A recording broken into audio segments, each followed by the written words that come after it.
Bonjour mesdames et messieurs, bienvenue à Hebdo 4, votre émission qui traite d'informations locales. Voici le contenu de cette édition du 8 novembre. Karine Boudreau, coordonnatrice intérimaire chez Droit et recours santé mentale Gaspésie-Les-Îles, nous informe sur l'impact de la COVID sur la santé mentale. Joliane Desbois, intervenante et animatrice du Petit Bonheur au Centre d'action bénévole Saint-Siméon Port-Daniel, nous parle de ce service offert et maintenu en ce temps de pandémie. Cindy Langlois, travailleuse de milieu pour le Centre d'action bénévole Gascon-Percé, nous parle tant qu'à elle de leur service pour personnes aînées, le service ITMAV. Et Martin Bélanger, qui est directeur des services pour l'Association du cancer de l'Est du Québec, nous présente leur toute nouvelle plateforme web. Bonne émission à tout le monde! Tout d'abord, après la ville de Bonaventure, voilà autour de la ville de Passepébiac de reprendre certains services. Étant dans une région orange, le temps est venu d'ouvrir nos installations et de faire profiter à la population le rôle important des sports et des loisirs sur la bonne santé mentale à tous, affirma M. Régent Bastien, maire de la ville de Passepébiac, dans son récent communiqué. Le 9 novembre, la bibliothèque ouvrira son service de commande en ligne ou téléphonique. Elle sera ouverte sur rendez-vous les mardis en après-midi ainsi que les mercredis en après-midi et en soirée. Mais pour la prise de rendez-vous, ça se fait le lundi. Le Centre culturel suspend ses spectacles en soirée et les projections cinéma jusqu'au 31 décembre. Les 5 à 7 thématiques et ateliers sont maintenus. La programmation sera bientôt disponible sur les différentes plateformes web de la ville et du Centre culturel. Il est également possible de louer les salles pour vos rencontres de travail, réunions et autres. Concernant le complexe sportif, dès le 9 novembre, il y aura reprise graduelle des activités. Soyez assurés que des mesures sanitaires mises en place avant la fermeture continueront d'être obligatoires et seront appliquées avec rigueur. Le Conseil encourage fortement ses citoyens et citoyennes à demeurer vigilants. Continuez à faire votre part, chaque petit geste compte. Nous avons rencontré pour vous Karine Boudreau, la nouvelle coordonnatrice intérimaire chez Droit et recours santé mentale Gaspésie-Les-Îles, afin qu'elle nous informe sur l'impact de la COVID sur la santé mentale. Bonjour Karine. Bonjour. Là, c'est toi qui es en charge de droit et recours en remplacement de Mme Annick Lepage. Oui, effectivement, Mme Lepage étant en arrêt maladie, malheureusement, pour une durée indéterminée. Donc, on ne sait pas quand elle pourra revenir avec nous. Le conseil d'administration a décidé de me mandater pour assurer la pérennité de l'organisme, donc pour assurer la coordination intérimaire. Droit et recours, c'est un organisme qui est important en Gaspésie. C'est un organisme qui est là depuis 26 ans, qui a fait beaucoup pour les droits des personnes qui ont des problématiques de santé mentale. Et j'espère être à la mesure être capable de continuer à mener la barque pour qu'on poursuive notre mandat de façon à ce que les droits des gens soient toujours bien respectés en Gaspésie et aux îles. C'est quoi les impacts que vous avez observés suite à la COVID? Au niveau des demandes d'aide chez Droit et recours ou d'accompagnement, il n'y a pas une grosse augmentation par rapport aux statistiques de l'année passée. Ce qu'on sait par contre, c'est qu'il y a beaucoup plus de détresse psychologique pendant la pandémie. Et ce qu'on craint, nous, c'est une vague post-COVID. Parce qu'on craint en fait que la COVID laisse dans son sillage des gens qui ont été surmédicamentés sans avoir nécessairement eu droit à un consentement libre et éclairé, parce que ça va vite. On craint que des droits ont pu être moins respectés à différents niveaux, parce que les gens sont plus refermés sur eux-mêmes, sont peut-être pas aussi éveillés ou à l'affût des problématiques de droit. Donc, nous, ce qu'on pense, c'est qu'il va y avoir une vague post-COVID en défense de droit. Ce qu'on sait, c'est qu'il y a eu une augmentation assez importante de la détresse psychologique, qu'il y a eu une augmentation de 20% de la prescription d'antidépresseurs au Québec depuis le mois de mars. Ça, c'est des chiffres d'octobre.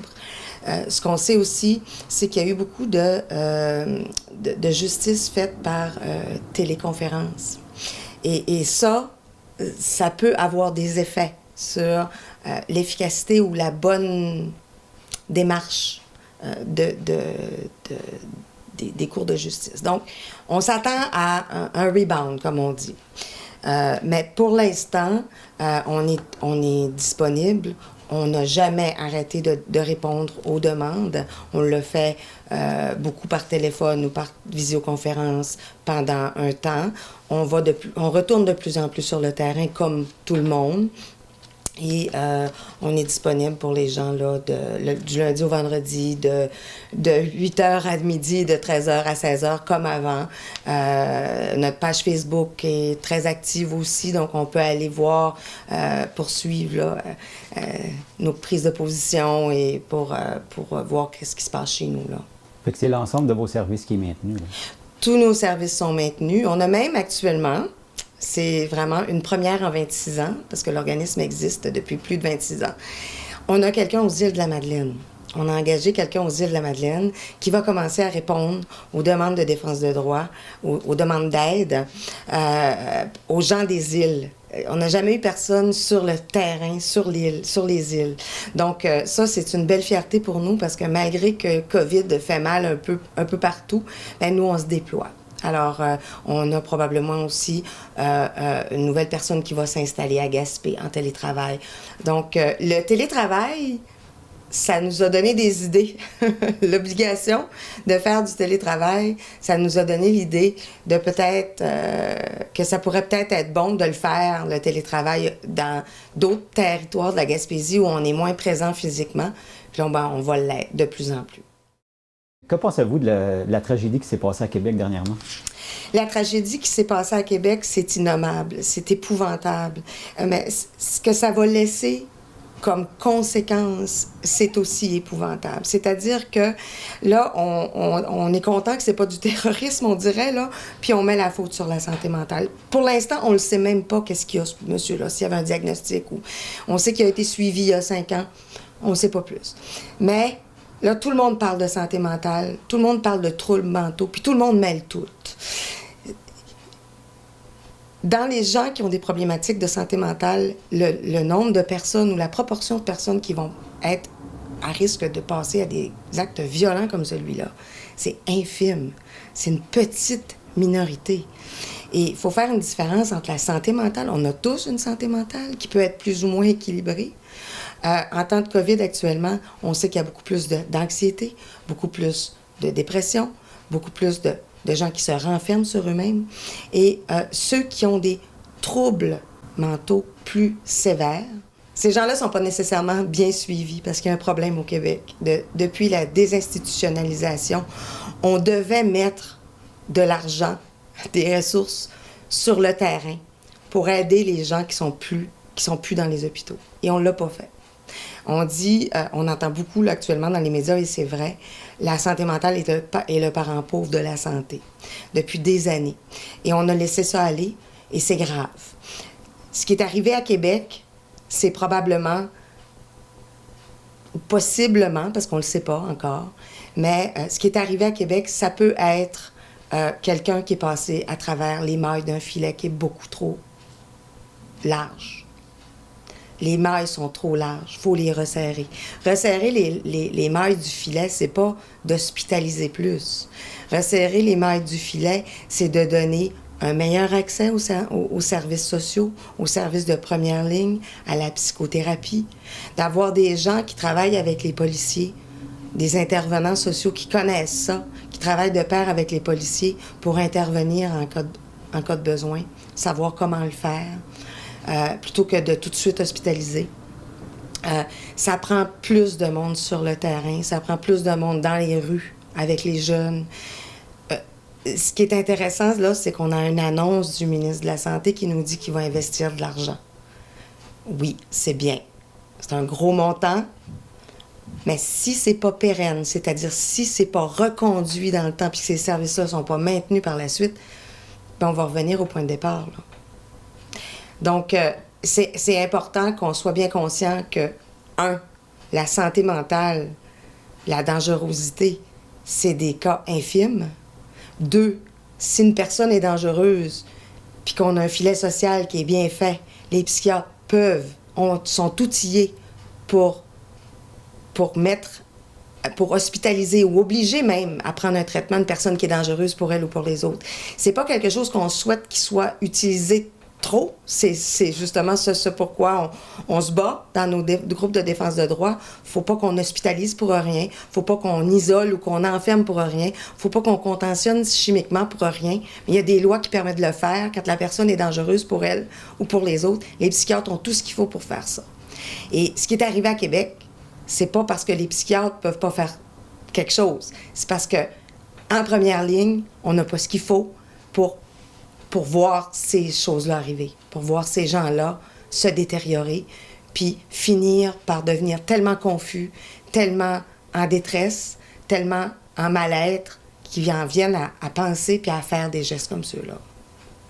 Là, les besoins étaient là. Ils sont encore là, mais ils vont être encore là dans l'avenir aussi. Hein. Bien, c'est ça, c'est que là, actuellement, on fait on fait un tabac médiatique. On profite d'un événement terrible pour se faire du capital politique. Mais bon, c'est tant mieux qu'on mette de l'argent en santé, tant mieux. Mais il va falloir que cet argent-là soit mis de façon périodique et on appelle ça pérenne, là, que ça reste d'une année à l'autre, qu'on investisse de plus en plus pour que le filet social, le filet psychosocial soit... que les mailles se resserrent pour permettre aux gens qui sont en détresse d'être détectés, d'être soignés, d'être pris en charge avant qu'il soit trop tard. Plusieurs services ont continué d'être offerts dans les centres d'action bénévole de la région. Joliane Desbois, qui est intervenante et animatrice du service Le Petit Bonheur au Centre d'action bénévole Saint-Siméon-Port-Daniel, nous parle de ce service offert et maintenu en ce temps de pandémie. Y a-t-il eu beaucoup de changements avec la COVID au niveau du service du Petit Bonheur? Je te dirais, il y a plus eu du changement au niveau de 2 services. C'est sûr, de façon générale, mettons, quand on accueille les gens, on peut plus recevoir dans nos bureaux. On a une petite salle qui est réservée uniquement pour les rendez-vous face à face.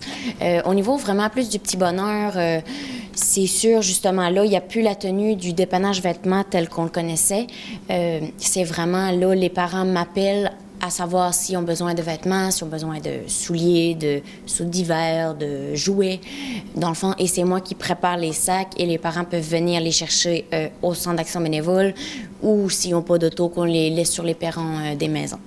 Puis, c'est sûr, comme on dit, la majorité des services ont été adaptés, mais c'est ça. Les gros changements, il y a eu ça, puis il y a aussi eu le répit gardiennage. Ils se donnent toujours à domicile.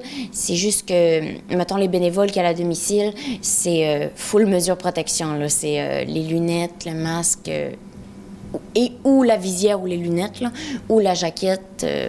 C'est ça. Ils ont toujours lieu, mais on prend nos mesures de protection. OK. Puis c'est qui et comment on peut bénéficier? Oui, dans le fond, c'est, je te dirais, toutes les familles qui ont des enfants entre 0 et 6 ans ou s'ils ont eu, mettons, 7 ans au cours de l'année, c'est correct aussi, du territoire de Saint-Siméon à aller jusqu'à Port-Daniel. Puis s'il y a vous avez des questions générales, c'est sûr, vous pouvez toujours appeler au centre. Là, il peut y avoir quelques exceptions dans certains cas. Puis, mettons, brièvement, concernant les services de façon générale que ces gens-là peuvent bénéficier, il y a comme 5 volets de services que les gens peuvent bénéficier. Ils peuvent, si jamais ils ont des questions sur les services dans la région, sur la parentalité en général, sur leur enfant, peu importe, ils peuvent nous appeler. On peut soit les référer au bon service ou leur donner des conseils dans la mesure de nos connaissances. On peut aussi les accompagner dans divers services aussi.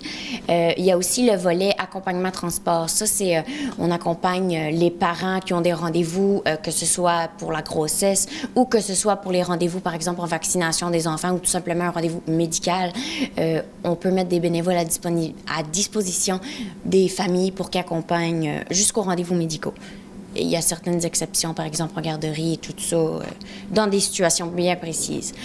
Il y a aussi, comme on disait, le répit gardiennage. Le répit gardiennage, ça a pour but de, que les parents reviennent un peu plus frais et disposés, au sens que s'ils ont besoin d'un peu de temps pour eux, par exemple, après une naissance, s'ils ont un jeune bébé, ou tout simplement s'ils ont plein d'enfants à charge puis ont besoin d'un break ou d'aller faire leur commission, on peut envoyer un bénévole 1 fois par semaine, 3 heures par semaine, 10 à 12 fois, pour aller justement aider ce parent-là à comme reprendre un peu de poil de bête. Et en plus, vous offrez un service comme de récupération de jouets puis de Oui, vêtements. ben, dans le fond, ça vient un petit peu avec le volet dépannage, qui est un autre de nos grands volets.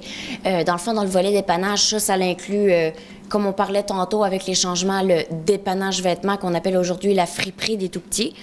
C'est ça, en temps normal, c'est que, comment dire, il y a une friperie sur place à des journées données que les parents peuvent venir chercher des vêtements pour les enfants, des soutes pour aller dehors, des souliers, des bottes, des jouets.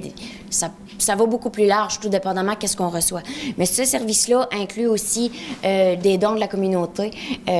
Parmi ces dons-là, si jamais vous avez du linge à la maison qui ne font plus à vos enfants, des jouets dont vous ne vous servez plus, ou on récupère même des équipements de bébés, c'est-à-dire couchettes, sièges d'auto qui ne sont pas expirés, parcs...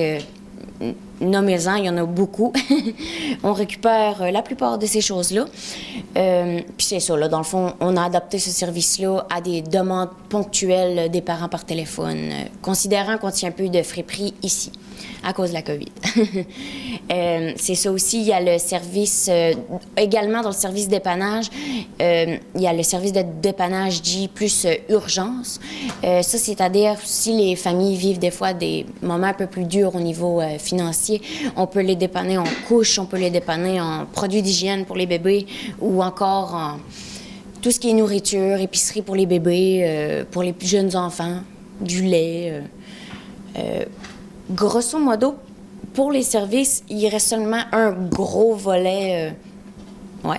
C'est la location et le prêt d'équipement. Dans le fond, nous, on dispose d'une large gamme d'équipements sur place, qu'on s'assure qu'ils sont toujours en ordre. On loue des couchettes, des parcs, des sièges d'auto de toutes les étapes, c'est-à-dire première, deuxième et troisième étape, qui est le siège d'appoint. Et également, avec ce volet-là, on offre également la possibilité aux parents, s'ils ont des questions concernant les sièges d'auto, de venir sur place. On peut vérifier ou les aider à placer une première fois un siège d'auto, justement pour leur montrer éventuellement comment bien le placer, parce que c'est ça. Moi, intervenante au Petit Bonheur, est formée au CAA, accrédité pour l'installation et la vérification des sièges d'auto. En terminant, c'est sûr, avec la COVID, ça amène beaucoup d'adaptation de la part de tout le monde. Fait que si c'est possible d'appeler au centre, si jamais vous voulez venir vous chercher un équipement ou faire une demande de dépannage quelconque, si c'est possible d'appeler avant, au Petit Bonheur, c'est le centre d'action, le même numéro que le centre d'action bénévole au poste 4. Du côté du Centre d'action bénévole Gascon-Percé, Cindy Langlois, qui est travailleuse de milieu, nous explique tant qu'à elle la situation du service auprès des aînés en situation de vulnérabilité, le service ITMAV. Bonjour Cindy. Bonjour. Pouvez-vous nous expliquer, c'est quoi ça veut dire au juste ITMAV? ITMAV, c'est Initiative travailleuse de milieu pour les aînés vulnérables. Le vulnérable, là, je vais l'expliquer tout de suite, là. Ça ne veut pas dire que la personne est handicapée ou que la personne est en danger, hein. Vulnérable, on va associer ça beaucoup à danger. Dans le travail de milieu, c'est plutôt à la fragilité. Donc, une personne qui n'a pas de contact humain, c'est une personne qui est dans une situation fragilisante pour sa santé mentale. Donc, elle est vulnérable. Okay. C'est ça, le vulnérable. Puis, c'est un service qui est offert depuis quand? Depuis 2 ans. Ça fait 2 ans là, qu'on me voit dans la MRC un peu partout, mais c'est beaucoup du bouche à oreille.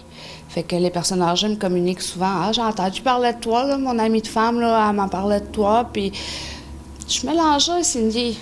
OK, là, je vais aller les voir.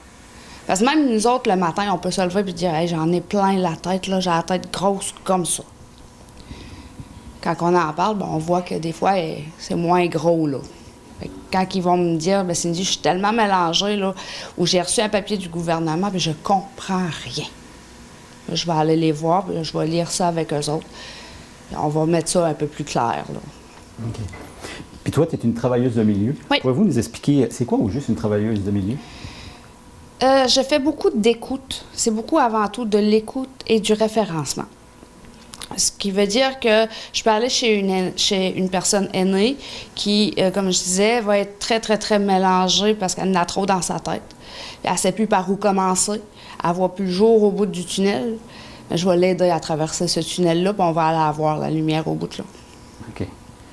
Puis qui peut demander au juste vos services? Je dirais, vous avez 60 ans et plus, vous vous sentez isolé, vous avez besoin de parler, vous avez des questions. Ne pas rester avec ces questions-là. Donc, vous pouvez m'appeler ici au Centre d'action bénévole, puis je vais me faire un plaisir de répondre, bien, essayer du mieux de mes connaissances de référer, de donner les bonnes réponses aux questions. On appelle au 418-689-6023. C'est de 8h à 4h qu'on peut me rejoindre au bureau. Étant donné le contexte pandémique qu'on vit, on peut tenter de me rejoindre par Internet aussi. Je vais faire souvent des rencontres par Internet maintenant. Parce que le contact physique, étant donné qu'on doit faire une distanciation et que ma clientèle est quand même aînée, je me permets de faire des rencontres informatiques avec eux autres parce qu'ils ont beau être aînés, isolés, mais ils ont Internet. Hein? On est dans une ère informatique. Ils ont embarqué dans l'ère informatique avec nous autres. Fait que pourquoi pas s'en servir pour communiquer avec eux autres? Qu'est-ce que tu dirais aux gens qui auraient besoin du service mais qui n'osent pas appeler? De vraiment pas se gêner. Peu importe la question, il n'y a pas de mauvaise question. Faut pas rester avec sa question. Si je me questionne sur un point puis que je ne vais pas chercher à avoir une réponse, ça va me créer de l'anxiété à un moment donné. Fait que si c'est un point sur ma santé puis que je ne veux pas communiquer avec mon médecin ou peu importe qui, bien, mon petit problème, si j'ai mal à une jambe, il peut devenir un cancer là, demain matin. Dans ma tête. Par contre, si je pose les bonnes questions, je peux voir que je m'ai peut-être juste fait une entorse. Faut pas rester avec ces questions. Voici un extrait de la conférence de presse qui a lieu le 3 novembre dernier où M. Martin Bélanger, directeur des services pour l'Association du cancer de l'Est du Québec, nous présente leur toute nouvelle plateforme virtuelle. Bonjour à vous tous. Comme vous pourrez le constater dans quelques instants sur la démonstration vidéo, VersLeMieux-être.tv est connecté à votre mieux-être partout en tout temps. C'est une plateforme facile d'accès, simple à manipuler. Elle offre un accès direct et gratuit à toutes les vidéos sans processus d'inscription. Elle offre la possibilité, si l'utilisateur le souhaite, de créer un compte qui lui permettra de programmer ses préférences, de conserver un historique de ses visionnements, de recevoir en primeur les nouveautés qui correspondent à ses intérêts. Son menu est simple et épuré. Elle dispose d'un outil de recherche par mots-clés, des repères visuels qui renvoient rapidement aux émissions recherchées. Il me fait plaisir de vous accueillir sur VersLeMieux-être.tv, une plateforme dédiée à toute personne touchée de près ou de loin par le cancer, connectée à votre mieux-être partout, en tout temps. Je vous offre aujourd'hui une visite guidée pour vous présenter l'ensemble des nouvelles fonctionnalités qui rendent la navigation extrêmement simple et agréable. Commençons par la page d'accueil. Vous retrouverez sur celle-ci un menu très épuré, vous invitant à parcourir nos émissions, découvrir nos collaborateurs et, si vous le désirez, créer votre compte. Je vais revenir sur chacune de ces sections dans quelques instants. À tout moment, il vous est possible de vous abonner à la page Facebook de VersLeMieux-être.tv pour profiter de compléments d'informations qui bonifieront au fil du temps les contenus présentés sur la plateforme. Vous remarquerez également que nous avons ajouté un outil de recherche pratique. En inscrivant vos mots-clés, vous pourrez accéder plus facilement au contenu auquel vous souhaitez accéder. La section en vedette évoluera constamment. Vous y retrouverez des vidéos rattachées, par exemple, à des semaines thématiques comme la Semaine nationale des proches aidants ou encore le mois de la nutrition. Nous y regroupons pour vous des épisodes à découvrir ou à revoir. Au-dessous de la section en vedette, vous pouvez accéder aux contenus les plus récents sur VersLeMieux-être.tv. Vous cherchez à vous renseigner sur des thématiques bien définies? La section « Parcourir nos émissions » vous donne accès à toutes les vidéos disponibles sur la plateforme. Tous nos contenus sont utiles à la fois aux personnes atteintes de cancer, aux proches aidants ou à toute personne qui s'intéresse à l'oncologie. L'émission Bouger, méditer, respirer vous donne accès à des séances de yoga, d'exercices physiques en douceur, de respiration profonde. Avec du soutien qui fait du bien, vous découvrirez des ressources offrant différentes formes de soutien. L'émission Mieux comprendre le cancer regroupe les vidéos qui vous informent sur différentes formes de cancer. On y parle de prévention, de dépistage, de symptômes, de traitements et plus encore. Vous voulez en apprendre davantage sur des thématiques comme la nutrition, la fatigue, la sexualité, les prothèses capillaires, le lymphédème et j'en passe? C'est l'émission Mieux dans mon corps qu'il vous faut consulter. Les aspects psychologiques tels l'anxiété, la résilience, la recherche d'équilibre, la santé psychologique vous intéressent? Tournez-vous vers Mieux dans mon esprit. L'émission Mieux ensemble vous propose des thèmes qui facilitent la communication entre les personnes vivant avec la maladie et leur entourage. Avec questions d'argent et de droit, vous accéderez à des contenus portant sur la finance en cas de maladie grave et sur des questions d'ordre légal. Enfin, visitez Raconte-moi pour vous laisser inspirer par le témoignage de personnes qui racontent leur histoire en lien avec la maladie. Laissez-moi maintenant vous présenter la section Nos collaborateurs. On y retrouve une description du parcours, parfois aussi de la formation, de chacun des collaborateurs impliqués dans une ou plusieurs des vidéos sur la plateforme. Selon le cas, on accède également aux coordonnées pour joindre ces collaborateurs par courriel, par téléphone ou via leurs médias sociaux. C'est une section importante qui permet aux utilisateurs de la plateforme de valider la qualité et la pertinence des contenus qui leur sont proposés. Passons maintenant à la section Mon compte. Il est important de mentionner qu'il n'est pas obligatoire de créer son propre compte pour accéder à tous les contenus de la plateforme. Par contre, si vous choisissez de créer le vôtre, vous aurez accès à des avantages vraiment intéressants. Lorsque vous vous connecterez à votre compte, vous obtiendrez un accès direct à vos émissions préférées, vous recevrez des suggestions de vidéos personnalisées selon vos champs d'intérêt, vous serez informé de toutes les nouveautés correspondant au thème préféré, vous pourrez consulter l'historique des épisodes déjà visionnés partiellement ou en totalité, vous pourrez en poursuivre le visionnement, les revoir ou inviter d'autres personnes à les regarder. Vous ne verrez pas apparaître le court questionnaire précédant la diffusion de chaque épisode. Avant de terminer cette visite de verslemieuxêtre.tv, il me reste un dernier élément à vous présenter. Tout au bas des pages de la plateforme, vous retrouverez des boutons pratiques pour vous soutenir dans votre navigation. Le bouton « Test vidéo » vous permet de vous assurer que votre ordinateur ou votre appareil mobile peut bien lire les vidéos disponibles dans la plateforme. En cas de problème technique durant le visionnement, vous pouvez joindre le support technique de pqm.net. Enfin, si vous avez des questions ou commentaires à nous adresser concernant les contenus que vous avez visionnés ou que vous aimeriez retrouver sur la plateforme, un bouton vous permet de joindre en un clic l'équipe de l'Association du cancer de l'Est du Québec. Nous espérons que vous apprécierez votre navigation sur notre nouvelle plateforme verslemieuxêtre.tv. N'hésitez pas à utiliser les boutons de partage par courriel ou sur les médias sociaux que nous mettons à votre disposition. Plus vous partagerez les contenus de la plateforme, plus grand sera le nombre de personnes atteintes de cancer et leurs proches à qui nous apporterons un mieux-être physique et psychologique. La plateforme s'adresse d'une part aux jeunes adultes de 18-25 ans, d'autre part aux adultes de plus de 25 ans. Pardon. Chez les jeunes adultes de 18-25 ans, on remarque qu'ils ont tendance à se refermer sur eux-mêmes s'ils sont frappés par le cancer. Ils ont besoin d'être rassurés. Ils ont aussi besoin que d'autres ressources, d'autres personnes, que leurs parents puissent les épauler pendant et après les traitements. Les adultes de plus de 25 ans ont besoin de se tourner vers une source fiable qui leur apporteront des informations vérifiées et vérifiables. Dans tous les cas, nos collaborateurs font un travail merveilleux pour informer, accompagner et aider ces gens. Ils sont expérimentés et qualifiés dans leur domaine.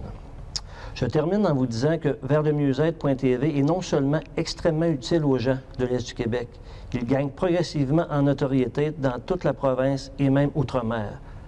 Peu de plateformes de ce type offrent des contenus adaptés en français. Nous sommes très fiers d'être à l'origine de cette belle innovation et d'avoir pu compter sur le soutien de partenaires tels que l'appui Bas-Saint-Laurent pour en assurer le développement. Et voilà, mesdames et messieurs, ce qui complète l'édition de votre émission Hebdo 4 du 8 novembre. Merci beaucoup d'avoir été avec nous et à la prochaine.